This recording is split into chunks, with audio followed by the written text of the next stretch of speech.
Meeting.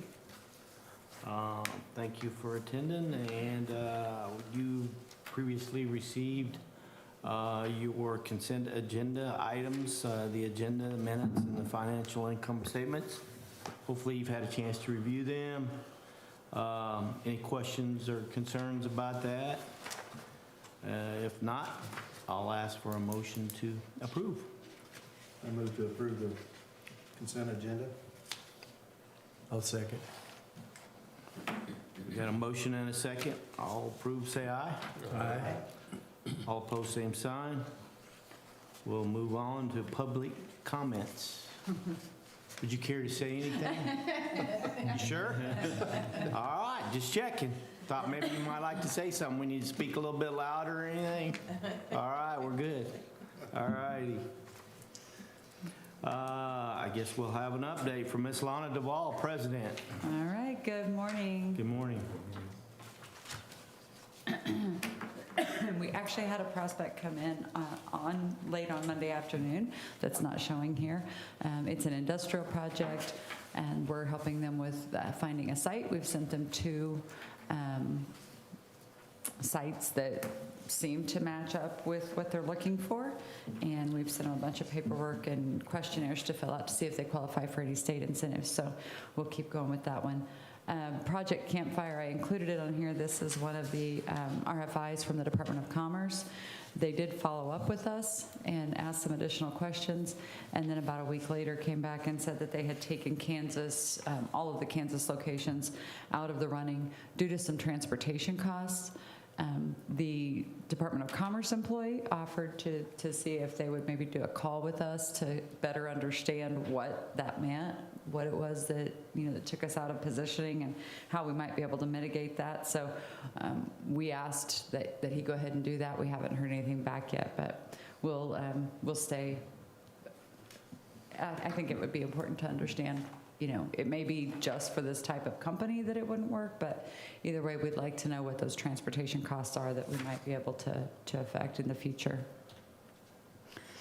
No updates on 622. I did follow up with the site selectors who came out for the visit, and they're still going through things and talking with their prospects, and they have had a couple of follow-up calls with landowners, but we've not had any further discussion with them as far as looking for additional sites or anything else for consideration. Niagara, we continue to have weekly calls with them, and on our call today we've included one of the regional partners who might be involved with the project as well.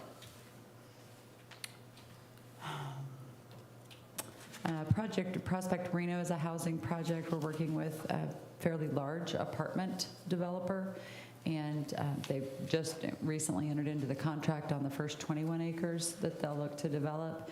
And we're working with the landowner, the apartment developers, and our retail coordinator out of out of Tulsa, to work on a master plan for the entire area. Randall Estates continues to move forward, and they got delayed about 2 months, just in waiting on county schedule to get them on the agenda and get their RHID underway. We did get the RHID hearing scheduled at the last meeting, but we're still awaiting a development agreement. So, like I said, it'll be about 2 months, maybe 2.5 months behind when we're able to get it done. Country Acres still moving through the process.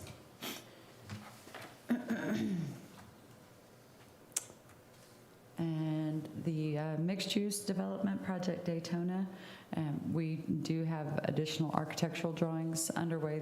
They've mixed up the design a little bit from what they had first started with, and we should have those final renderings hopefully by the end of the month or early in November. The corridor, we are working on the next phase to get it engineered and approved.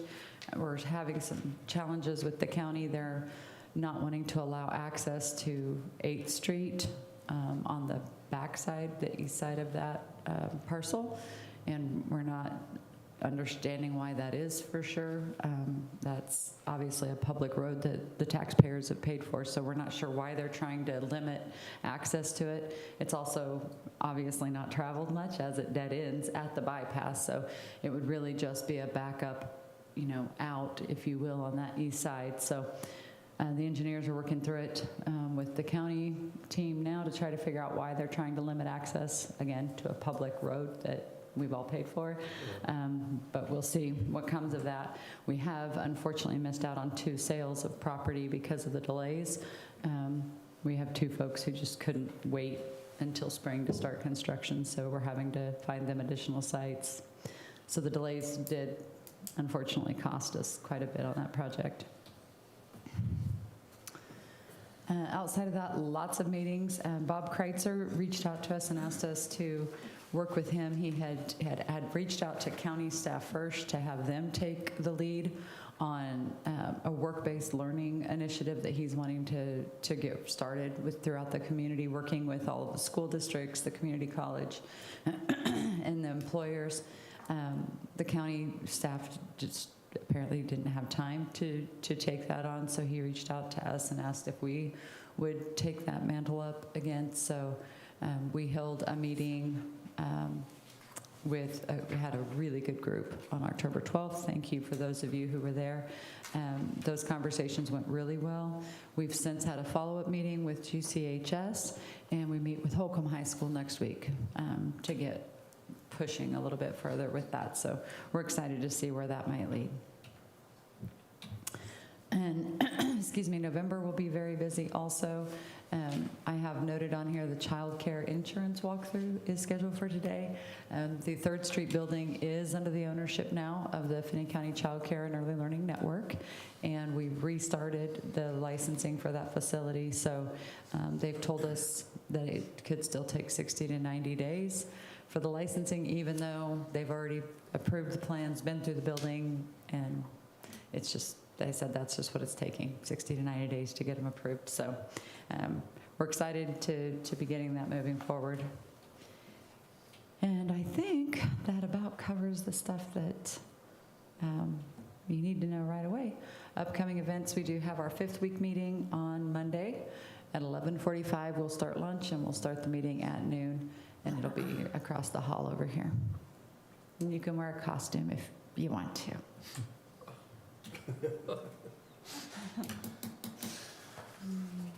This isn't bad, Yeah. man. Any questions for Lana? We'll move on to the next item. Mr. Cottrell, you're up. Just barely. Freaking dark. Good morning to you as well. Yes, thank you. Pardon me. Mr. Positive. Driving in this morning reminded me back of my 5th year in college. I don't know if it was just in Nebraska or if it was a nationwide thing, but they did not fall back in the fall. So they carried daylight savings time all the way through winter. And I had a 7:30 class on Tuesday and Thursday mornings. And it's darker than this when I got there, but it was this dark when I got out of class. So I hate dark. Okay, Lana pretty much covered everything on the industrial side. Yeah, there was an interesting phone call Monday afternoon, from a guy needing a couple acres for a little warehouse for a distribution center. I'm able to get him a reply back in a couple hours, and he was off and running. So it sounds like they definitely want to be in Garden City or Finney County. On the corridor, dirt work for the roads is about at 82%. Drainage is 87% complete. And they're putting in water lines. So I believe the developer's agreement with the Rural Water District has been finalized. And I think Tim signed the agreement with Wheatland Electric. So those things are going. Also have agreement with Black Hills. So we've been still working on acquisition of the easement across the highway to get into the county lift station, and that's going quite well. I think we'll hear that we've got an agreement in the next couple of days. On the Legacy Crossing development, been working on a new colored site plan for that development. As they're getting closer to having utilities and roads and being able to break ground on some buildings, they need a new rendition of what might be going in there based on the final plat. So that's almost finished. On the residential side, Lana said we're working with Randall Estates. They're just signed a contract to do their traffic impact study to satisfy KDOT on traffic in and out of that development. Country Acres, Gary Spikes is working with the city on an agreement. They're going to get city water, so he's got it extended from the experiment station out Mary Street and down Farmland Road into his development. It sounds like the city's actually going to bid all of the water line work for him, so one less headache for him. Ponderosa Addition has had their initial meeting with the Neighborhood and Development Services and county staff on their RHID. That's out at Southwind.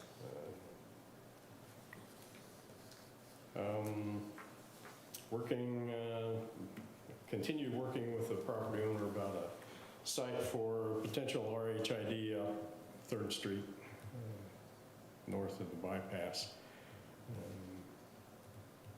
Just discovered that there's a major natural gas pipeline running through the property, so we got to figure out what to do there. So thank you, Phil.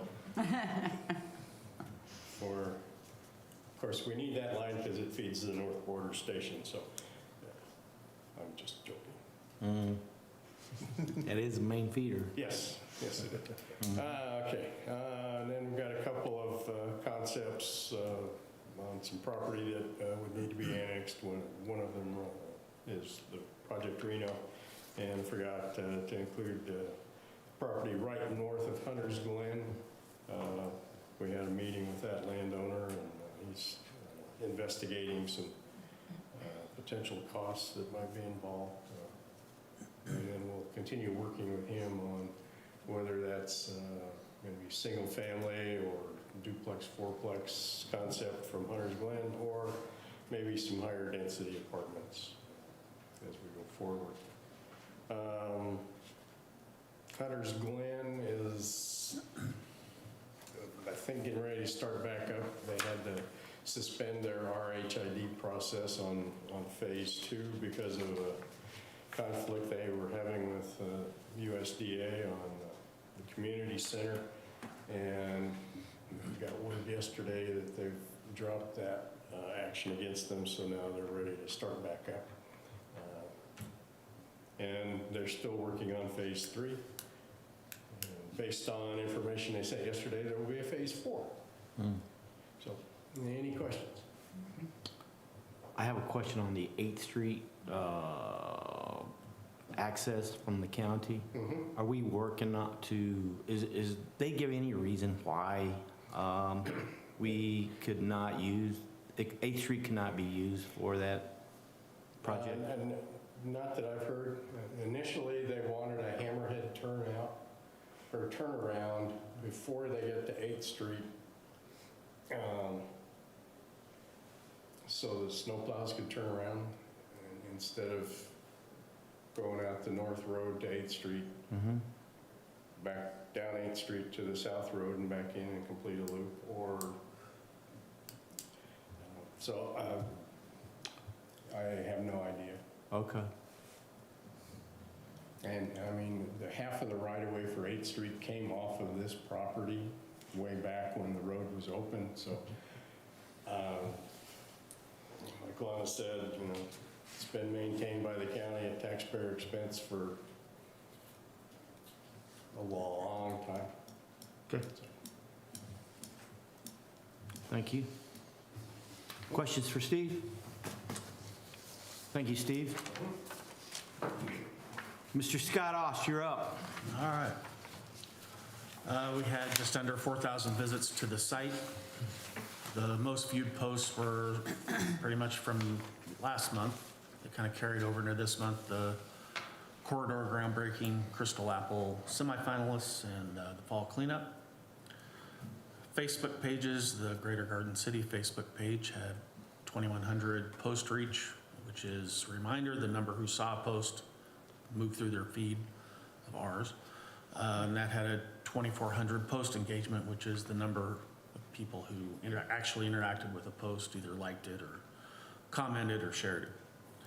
The Journal, Garden City Journal, had 3,600 post reach and about 477 post engagement. Top posts were sharing posts about Randy's Donuts planning to open in November, the community college's Halloween Fest, and a city update on the 3rd fire station. Twitter had 2,000 views of tweets that went through the feeds of people. 148 people visited our profile, and we have 350 followers on Twitter. So, moving on up. That's it. How are those numbers compared to like previous, like this time a year ago or whatever? Are they up, they down? I haven't checked. I didn't start Twitter until November last year, so. Okay, so we should be getting close to knowing. Yeah, I could do a comparison. Okay. All righty.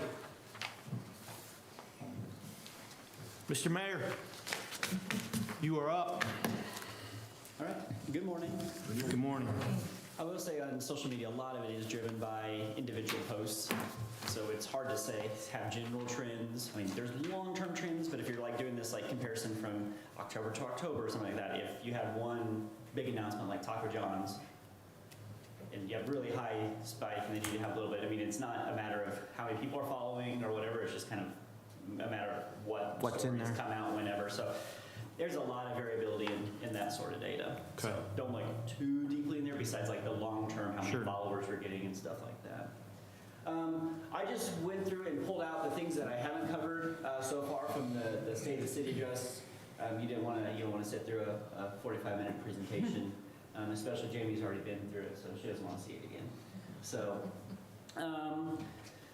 One of the things that we talked about, and this is some really big news, especially talking with Ricky Hayes, our retail recruiter from Owasso, if we're being specific in which Tulsa town. And they in Tulsa, they are very specific about Broken Arrow, Bixby, all those things. They are. It's all Oklahoma City. Just kidding, Ricky, it's Tulsa. So this is a chart of our number of retail sales from 2010 to last year. Finney County is a dark, bold yellow line.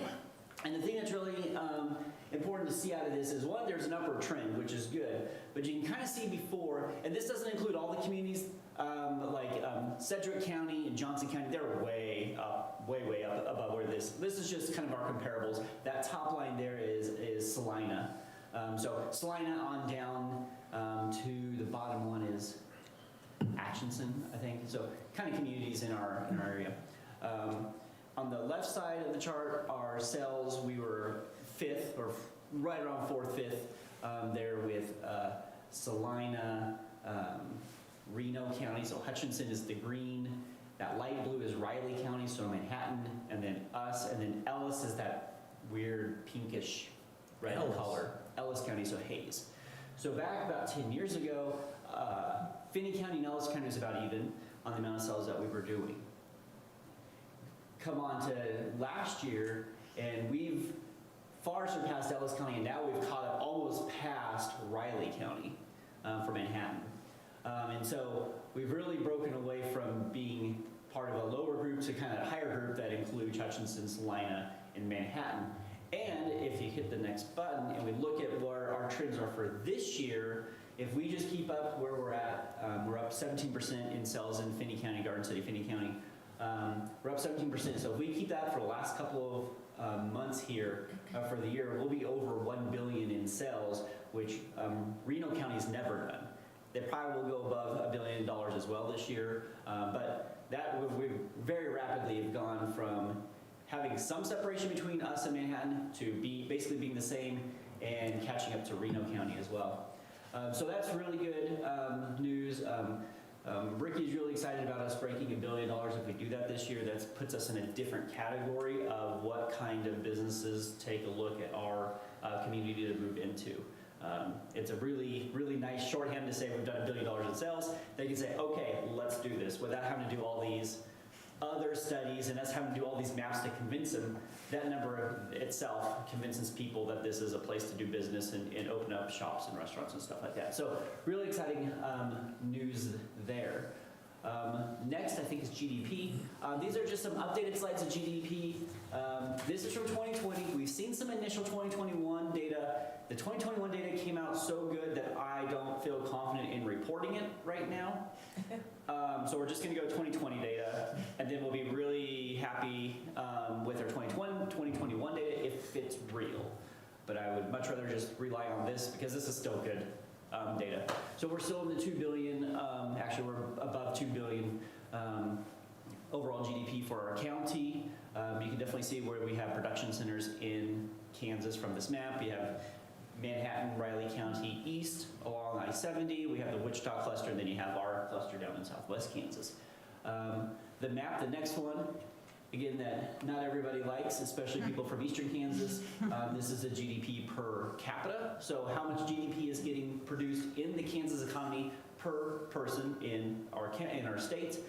We definitely see that the production on the western half of the state is much higher than on the eastern half. And if you look at some of these numbers, some of those along the border where we got some of those dairies, there's really high production for Kansas's economy per person. So, because there's that dark blue that most of us in western Kansas are, then there's 2 steps darker to get to some of those counties. I mean, that's some very high output. So, good to see this. It's one of our main talking points when you're talking about the busyness of 83. We're not just talking about commuters going back and forth between some office job that maybe makes some money for the community or for our state. We're talking about busy jobs where we're trucking milk, we're trucking cows, we're trucking a bunch of different things, and that traffic back and forth is generating significant, sometimes up to 2 to 3 times as much money per unit of traffic than in eastern Kansas. So that's good stuff. The last thing that I'll cover is just the employment data. So the data coming in from our airport, which has been very strong. This is the data through September. 56% of all the flights out of western Kansas are coming from Garden City Airport.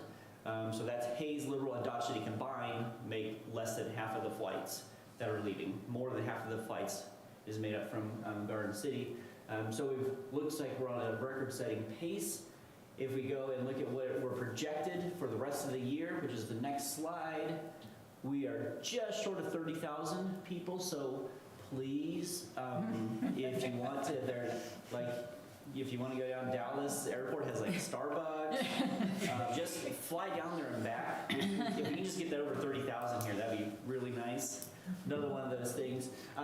But if you go look at our total versus the amount of seats on the planes that we're flying, we're almost up to the limit. Like, we really can't get too higher because we only have a limited amount of flights and a limited amount of seats. And we're almost hitting that number. But that's been noticed and has been addressed. So starting November, at the end of November, November 30th, we're actually going to start getting larger airplanes in. 40% larger airplanes. We were getting 50-seat planes in. Now we'll get 70-seat planes. Well, they could be between 65 and 76, depends on how they configure it. They've actually said like 72 seats, but 70-seat planes that'll actually include a first class. So we should be able to start bumping that number up even more because right now there's flights that are at capacity. So adding an extra 20, 25 seats will, 1, mean we can fly more people in and out, but 2, when we start getting because Dallas Airport seems to have a lot of issues making flights just doing weird things. It'll be a lot easier to shuffle people around too. If we have one flight canceled up here, we still have extra room, hopefully, to get some people up here. So good news on the airport front, we'll be getting larger planes in here very soon. And then finally, this last piece is a, That's a good one. no, this is Piece of art or what? yeah, this is actually Steve put this together? my final piece. This is Wichita State's data, and it's about it's called their Kansas County's Economic Indicators. So this is the economic indicators for all the Kansas counties, going back as far as they had data. So this is back to 2001, quarter one, 2001. And what I did is I took the economic indicator and I set it equal to 1, and then we see over the course of the last 20 years, how does that county do? So if you're above 1, that means you're doing better than you were in 2001. If you're below 1, you're doing worse than you were in 2001. And it's kind of a rate. So you can see like in 2013, there was a spike there. That county for a little bit did really good. So the question is out here, we say we do really good, so can we see where we are on our chart here? Here's the counties. You can't say this if you came to the chamber. Brown one. The brown, that's a good guess. That one that's up there, that at the very end there, that peaks. Also good candidate. That's not us. There's that green one. That's not us. The reason you can't find us on that chart of all the counties, every single county, including Johnson County, is because there's us. Holy smokes. There's 104 counties all together in a blob, and then there's us. This is all the counties in Kansas. And when we say we're doing good, we're doing good, but I mean, it's not even close how much better we're doing since 2001 from all the other counties. And it's been a steady increase. It's not like it's not like a little mountain that you had a good quarter. I mean, this is constant and continual improvement, which is not typical for 104 counties in Kansas. Hey, Shannon, I'd like to revisit the airport for just a moment. When is the scheduled completion date for the terminal? We are in, Jamie might know this more than I do. Our first phase will be done in the spring, and then the completion is in 2024. Okay. And at that time, have they projected what the types of planes and are there going to be more flights? Or So that decision? so one of the things about getting that plane in is that's one of the planes that we would be able to get with the new terminal. We were able to get it approved ahead of time because of increased security and increased waiting area, physical waiting area and stuff like that. I would hate to speculate right now what that would look like. It definitely does open up more doors for additional planes, additional flights, additional routes. And the goal is to make our airport even more of a regional hub. I mean, we're already definitely in the regional hub in there.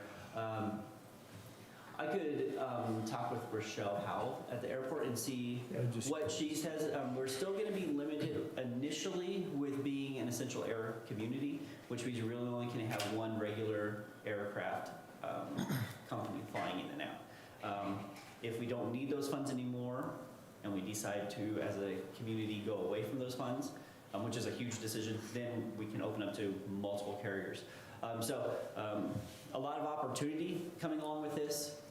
Having just the bigger planes in by themselves, we're going from potentially around a 30,000 enplanement year to now 45,000 people enplanement years for just that extra capacity. So, Has there been interest from other airlines? I would hate to speculate on that. I did. Partially just because the airlines that would be interested in our area currently serve other airports around, so I don't want to say something that would get us in trouble with our neighbors. So, but yeah, that's my last slide. I feel like we're doing a good job. I kind of wish that when Wichita State would come around and do their economic presentations to the region or even the state, they would at some point, maybe point out that their data shows that there's one community that's doing extremely well. Not that other communities are doing well. I mean, there's a lot that are 10% up, 20% up. But we're in the range of 45 on up to 50% up over the last 20 years. So that's all I have. Good information. Thank you very much. That should be good information for Ricky to Yeah. look at and say, hey, this is fantastic. Yeah, and from our last conversation with him, we need to hold on to our pants because I think there's a lot of interest in our community.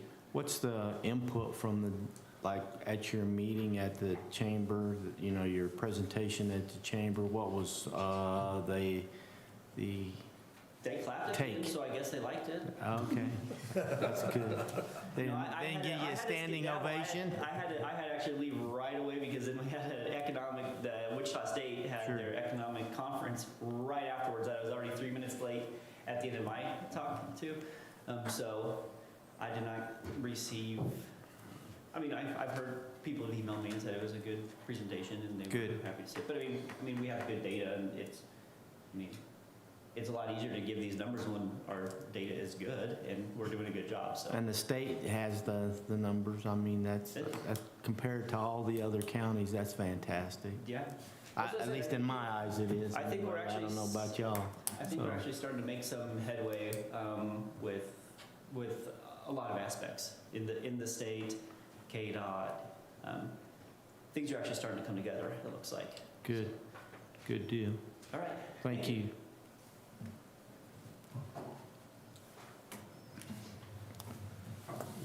New business. Do we have any new business that we need to discuss? You do not. I did see the governor was in Wichita and was going over the highway projects or I guess it was the state highway projects. And noticed that Garden City was on the list. I think they kind of, was it a walking path or something? What is that the governor has approved for us, for Garden City? Familiar with that? Yeah. I can, hold on, I have an email. And I don't think this has all of it, but it's a grant we're awarded $1.5 million in aid. Yeah. It's a comprehensive walking path. It's Yeah. not just, it's a whole network up on the east side of town. Okay, So it's a $3.6 million total project, and we were awarded a $1.5 million in aid. There were 88 projects vying for this grant cycle, and there was only 14 projects that were awarded for a total of 11 million. yeah, So we, out of 88 projects, we were one of 14. 11 million was awarded. Out of 14, we got $1.5 million. So we even got a larger percentage of that pot from Good. the projects that were awarded. So really good for walkability and really connecting some of our trails on the east side of town. There you go. So it's gonna be a really good improvement. It'll be a noticeable improvement, especially for those people starting to like Chapel Heights and everything on the east side of that bypass. So it's a good deal. good. So no other new business? Old business, we have any old business we have to discuss that we need to have a conversation about?